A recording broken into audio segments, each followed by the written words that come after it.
কেন কিছু ISL club বন্ধ হয়ে যাবে? কেন কিছু আইএসএল ক্লাব কেন বন্ধ হয়ে যাবে সেটা বুঝতেই পারছেন কী বিষয় নিয়ে আলোচনা করব।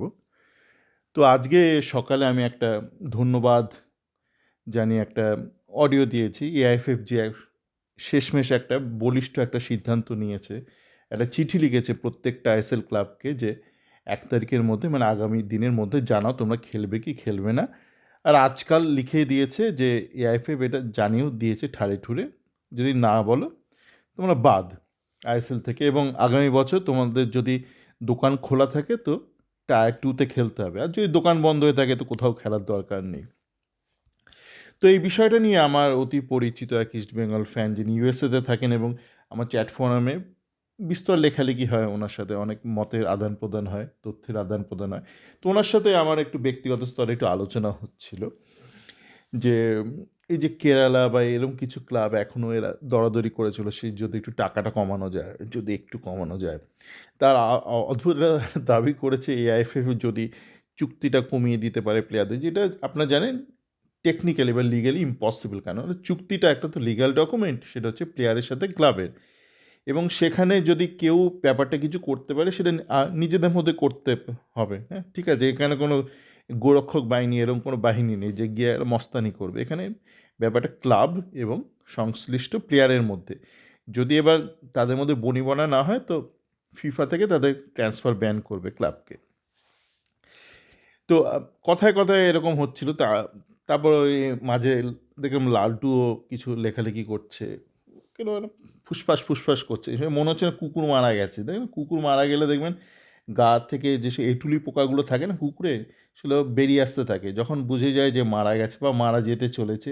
এখন দেখবেন কিছু কিছু সাংবাদিক এঁটুলি পোকার মতন ছটফট ছটফট করছে, কুকুরটা মারা যাচ্ছে। তো যেটা ঘটনা হচ্ছে যে আমি বললাম যে দেখো, এফএসডিএল যদি কমার্শিয়াল পার্টনার হিসেবে আসে, ওরা কি আদৌ আসতে রাজি হবে? মনে হয় না আসতে রাজি হবে। কেন আসতে রাজি হবে না, সম্ভাবনা কম। সেটা হচ্ছে যে এফএসডিএল কী চেয়েছিল? এফএসডিএল চেয়েছিল লিগে মালিকানা। এবার মালিকানা মানে কি? মালিকানা মানেটা আপনাদের বুঝতে হবে। মালিকানা, হোয়াট ইজ মালিক বা ওনার, হোয়াট ইজ ওনার, ব্যাপারটা কি? এখানে হচ্ছে আপনাকে টোটাল কন্ট্রোল দিতে হবে লিগের ফাইন্যান্সে। ঠিক আছে, যেটা এতদিন কি হচ্ছিল, এতদিন টেকনিক্যালি লিগটার ওনার ছিল এআইএফএফ, কিন্তু প্রক্ষান্তরে ডিফ্যাক্টো ওনার ছিল একটা প্রাইভেট কোম্পানি, যেটা কোনো মতে আর অ্যালাউ করছে না এএফসি থেকে। আশা করি আপনার এতদিনে বুঝে গেছেন, না বুঝলে আর ফালতু সময় নষ্ট করবেন না, আপনার বোঝার ইচ্ছা নেই। হয় আপনি শিক্ষিত বা আপনি গর্বিত অশিক্ষিত। গর্বিত অশিক্ষিত হলে দয়া করে শুনবেন না। আপনি অশিক্ষিত হলে অসুবিধা নেই, কিন্তু আপনি আপনার মধ্যে যদি একটা শিক্ষার প্রতি একটা একটা ইচ্ছা থাকে যে আমি শিক্ষিত হব, শুনবেন, না তো শুনবেন না।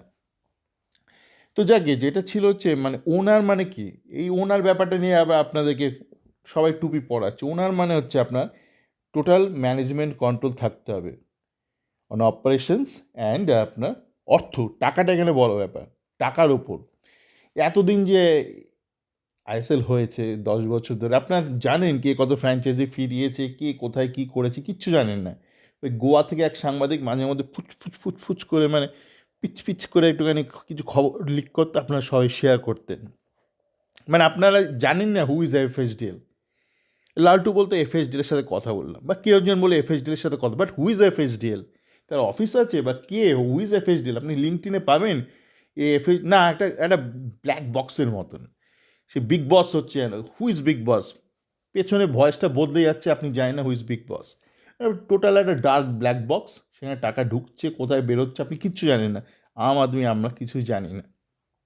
তো এফএসডিএল ওই মালিকানাটা চেয়েছিল, এবং আমি বারংবার বলছি, দেখুন এআইএফএফ খুব খুশি ছিল পোষা ভেজা বেড়াল বা পোষা নেড়ি কুকুর, নেড়ি কুকুর না, পোষা বেশ ডাগর ডোগো অ্যালসিশিয়ান হয়ে বেঁচে থাকতে কে না চায় জীবনে। এআইএফএফ খুবই খুশি ছিল। এআইএফএফকে বাধ্য করা হয়েছে, বলছে অনেক কুকুরামি করেছিস, এবার তোকে মানুষ হতে হবে, এবার তোকে মানুষের মতন কাজ করতে হবে। এআইএফএফকে খামোকা গালাগাল দেবে না, জানি ওরা অপদার্থ, কিন্তু ওরা অপদার্থ হয়েই বেঁচে থাকতে চেয়েছিল। ওরা এতটাও মানে মানে স্বাধীন চেতা নয় যে হঠাৎ করে আমি স্বাধীন হব। কে চায়? কে চায়? ছিলই তো বেশ, দুধে ভাতে ছিল, কোনো কাজ করতে হচ্ছিল না, এফএসডিএল পুষে রেখে দিয়েছিল। মেটিয়া বুরুজের নবাবের মতো। তো এই যে মালিকানা মানে হচ্ছে টোটাল কন্ট্রোল ওভার ফিন্যান্স, সেটা এফএসডিএল চাইছে। এখনও কেন চাইছে আমি জানি না, কতটা অশিক্ষিত হলো লোকে এগুলো বলতে পারে, বা জাস্ট আপনাদের বিভ্রান্ত করার জন্য করছে এরা, যে সত্যি কথাটা বলছে না।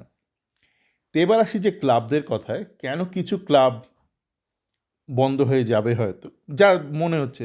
উড়িষ্যা তো বলেই দিচ্ছে আমি মৃত, স্যার, আমি মরতে চলেছি, অন্তর্জলি যাত্রা, আমি শুতে চলেছি। দেখেছেন শত্রুঘ্ন সিনহা অন্তর্জলি যাত্রা, সেই গিয়ে নদীর পাড়ে গিয়ে শুয়ে পড়ল বৃদ্ধ, তার তরুণী ভার্যা। তো আমি মরতে চলেছি। কেরালা বলেছে আমি কিন্তু মরবো, এরকম একটা ব্যাপার বলে দিচ্ছি। দেখুন আরও কেউ কেউ, আমি দেখলাম একটা টুইটার চ্যাট ফোরামে একটা ছেলে দেখলাম লিখেছে, সে এখন একটা নিউজ চ্যানেলের মতন চালায়। আগে সে খুবই ইস্টবেঙ্গল স্পেসিফিক কন্টেন্ট বানাতো, এখন সে একটা নিউট্রাল হয়ে গেছে। সে বলছে 6-7টা ক্লাব রাজি হয়েছে, তো ধরে নিলাম 7-8টা রাজি হয়েছে, 6টা পাক পাক করে তো মারা যাবে, যেতেই পারে, 4-5টা তো মারা যেতেই পারে। এবার কেন তারা যাবে, সেটাই নিয়ে আলোচনা, তাই তো, কেন তারা মারা যাবে। দেখুন এই যে কেরালা বলছিল না, বেশি ক্লাব খেললে না আমার খুব অসুবিধা, খুব ক্ষতি, আর্থিক ক্ষতি। আর কম খেললেও বিশাল আর্থিক ক্ষতি। মানে আপনি বলছেন শালা তুই চাষটা কি, তো বেশি খেললেও আর্থিক ক্ষতি, কম খেললেও আর্থিক ক্ষতি। শূন্য খেললে কী হবে, শূন্য খেললে এদের যদি আপনি বলেন, ধরুন কেরালাকে বললেন যে ভাই তোকে দুধু ভাত, তোকে কোনো টাকা দিতে হবে না, তুই খেলবি, ও খেলবে না। কেন খেলবে না সেটা এবার বোঝা দরকার। ওকে তো প্লেয়ারদের স্যালারিটা তো দিতে হবে। আপনি ধরুন বললেন অল ইন্ডিয়া ফুটবল ফেডারেশনকে কি 2 কোটি না 3 কোটি না 5 কোটি আপাতত, এটা দিতে হবে না, ও তবুও খেলবে না। কেন খেলবে না, কেন ওকে প্লেয়ারদের স্যালারিটা দিতে হবে। প্লেয়ারদের স্যালারি দিতে আপত্তি কিসের, মানে যদি সমস্ত কিছু ঠিকঠাক চলতো, যদি এফসি থেকে ব্যাকগ্রাউন্ড না দিতে, এই করলেন অনেক ক্লাবই করেছে, এবার মানুষরা যদি এই ব্যাপারটা না করতো এফসি থেকে, তাহলে তো এই প্লেয়ারগুলো ছিলই, এদের স্যালারিও ছিল। তো প্রবলেমটা কোথায় হলো, প্রবলেমটা হলো হচ্ছে এই যে এফএসডিএল যতদিন ছিল, এরা একটা বছর গেলে একটা ফ্র্যাঞ্চাইজি ফি নিত 15 কোটি। এবার ক্লাবরা নিজেদের মধ্যে কে কী করছে, কোথায় অডিট করছে, কি করছে, কোথায় তার অর্থের উৎস, এগুলো কিচ্ছু পাবলিকলি ডিসক্লোজ করতে হতো না। আপনি জানেন, আপনি ইসমাইলের ক্ষেত্রে জানেন যে ইমামি এত টাকা দিয়েছে, আর ক্লাব কর্তারা এত দিয়েছে, কেউ বলে না না প্রেসিডেন্ট এত দিয়েছে। আপনার শিওর নন, যে পারে তাই ইচ্ছা বলে যায়। কেউ বলে ইমামির সাথে ক্লাব ক্লাব কিছু টাকা জোগাড় করেছে, এ বলে প্রেসিডেন্ট টাকা দিয়েছে, এ বলে ও টাকা দিয়েছে, এগুলো বলতে থাকে।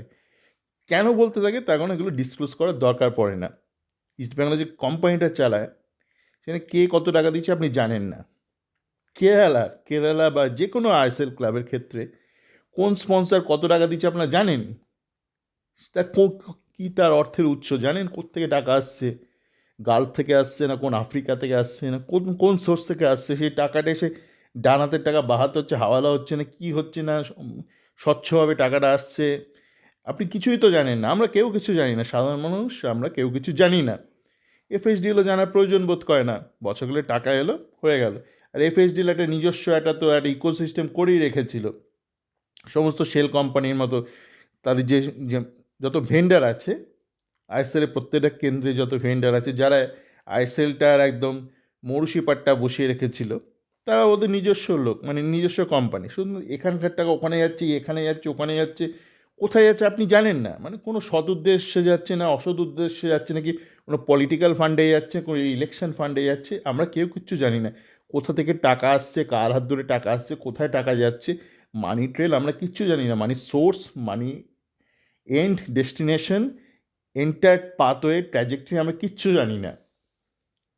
তো কিছু ক্লাব যারা বন্ধ হতে চলেছে, তারা হয়তো এই জন্য, মানে এইটা সম্ভাবনা, মানে একটা এডুকেটেড গেস, এই জন্য বন্ধ হতে চলেছে যে তারা যে উৎস থেকে অর্থ পাচ্ছিল এতদিন ধরে, সেই উৎসগুলো হয়তো ডিসক্লোজ করা যাবে না।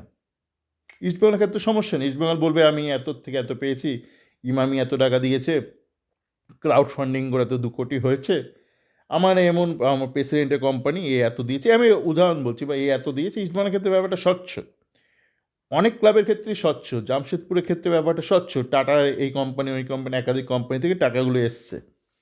কিন্তু অনেক ক্লাবের ক্ষেত্রে হয়তো ব্যাপারটা স্বচ্ছ নয়, হয়তো কোনো কাদার থেকে কেউ একটা পাঠিয়েছে, কি তার সে হয়তো কী করে আপনি জানেন না, তার ব্যবসা কি, মূল ব্যবসা কি, কেন সে টাকাটা পাঠালো ভারতীয় ক্লাবে, সে টাকাটা কোথায় গেল, সে কত টাকা রিটার্ন পাচ্ছে, এই গোটা ব্যাপারটা কিন্তু একটা ধোঁয়াশা রয়েছে। পর্দে কি পিছে কেয়া हो रहा है, মানে পর্দার পেছনে, পর্দার আড়ালে কী হচ্ছে আমরা জানি না। তো এই জানি না ব্যাপারটা কন্টিনিউ করতো যদি এফএসডিএল বা যে কোনো প্রাইভেট কোম্পানি, এখানে এফএসডিএল ব্যাপার না, যে কোনো প্রাইভেট কোম্পানি যদি লিগটার মালিক হতো বা মালিকানা ডিফ্যাক্টো ওনার, মানে টেকনিক্যাল তো আগেও মালিক ছিল না, কিন্তু ডিফ্যাক্টো মানে প্রক্ষান্তরে মালিক ছিল, এক প্রকার তারা মালিক ছিল, কারণ পাবলিককে কিছু ডিসক্লোজ করতো না। এই যে এখন ধরুন, এখন যেটা হবে হচ্ছে এএফএফ যেহেতু মালিকানা থাকছে, মানে অ্যাকচুয়াল মালিক হবে, তো প্রত্যেকটা ক্লাবকে ডিসক্লোজ করতে হবে, ট্রান্সপারেন্সি চাই, কোত্থেকে আমার টাকা আসছে, কে টাকা দিচ্ছে। আপনি সাধারণ মানুষ, আপনিও তখন কিন্তু আরটিআই করতে পারেন, রাইট টু ইনফরমেশন, যে জানাও তোমার কোন খাতে কত খরচ হলো, কোন ক্লাব তোমায় কত টাকা দিল, সে ক্লাবের টাকার উৎস কী। এই স্বচ্ছতা বজায় রেখে যারা চালাতে পারবে না ক্লাব, তারা বন্ধ হয়ে যাবে, খুব সহজ অঙ্ক।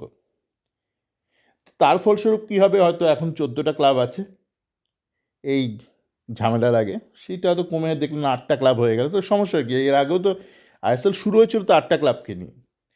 আপনি এটা সেটা ওটা সেটা বলতে পারেন, আগেই তো ভালো ছিল, আগে ভালো ছিল, আপনার আমার বলাতে তো কিচ্ছু এসে যায় না মশাই, এটা আগে বোঝার চেষ্টা করুন। এই এত নকরামি নাচানাচি কেন হচ্ছে? আপনি এআইএফএফে গলা টিপে ধরুন বা এআইএফএফ পেটে লাথি মারুন, এআইএফএফ কী করবে? আপনার দাবিটা তো এআইএফএফের হাতে নেই। আপনি এআইএফএফের কাছে এমন কিছু চাইছেন যেটি এআইএফএফ এর পক্ষে দেওয়া সম্ভব নয়।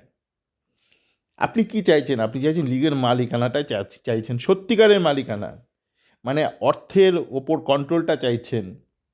মানে আমি কোত্থেকে টাকা আনছি, কোথায় কাকে টাকা দিচ্ছি, কিভাবে দিচ্ছি, কেন দিচ্ছি, এগুলো আপনি কাউকে জানাবেন না, আপনি সেই ধরনের মালিক হতে চাইছেন। তো সেটা আপনি এতদিন ছিলেন, গত বছর অবধি ছিলেন, এআইএফএফ খুশি ছিল সেইভাবে চালিয়ে, ঝামেলা নেই, কল্যাণ তো এমনি কোনো কাজকর্ম জানে না, ভালোই ছিল। এসে পেছনে বাসটা দিল কি, এএফসি থেকে দিল। ফালতু আপনারা কল্যাণের পেছনে পড়ে আছেন বেচারি, এমনিও কোনো কাজের নয়। আর এই কাজটাও আপনি হাতে পায়ে পেছনে ঝুলে পড়ুন, মাঝখান থেকে ধরে ঝুলে পড়ুন, ও কিচ্ছু করতে পারবে না, ওর হাতেই নেই ব্যাপারটা, এটা এফসি থেকে এসছে।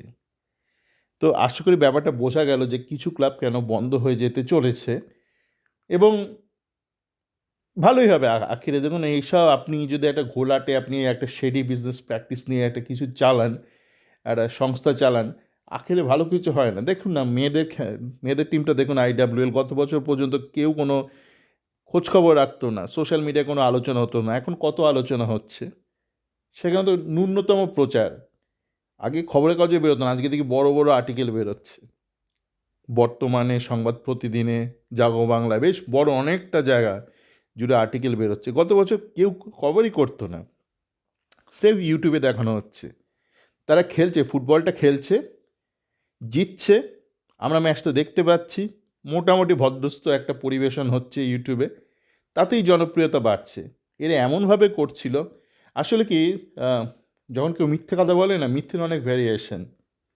আমি বলি, আপনি কি খেয়েছেন, ধরুন আপনি ডাল ভাত খেয়েছেন, আপনি যদি সত্যি বলেন আপনার একটাই উত্তর হবে, আমি ডাল ভাত খেয়েছি। আপনি যদি মিথ্যে বলেন, আপনি বলতে পারেন চচ্চড়ি খেয়েছি, আমি বেগুন ভাজা খেয়েছি, আমি আলু পটল খেয়েছি, মানে মিথ্যের কোনো আনলিমিটেড ভ্যারিয়েশন। ওই জন্য বেশ কিছু ক্লাব, যেমন কেরালা, এই জাতীয় ক্লাব দেখবেন এক এক সময় একটা কথা বলছে, পরস্পর বিরোধী অজুহাত দিচ্ছে।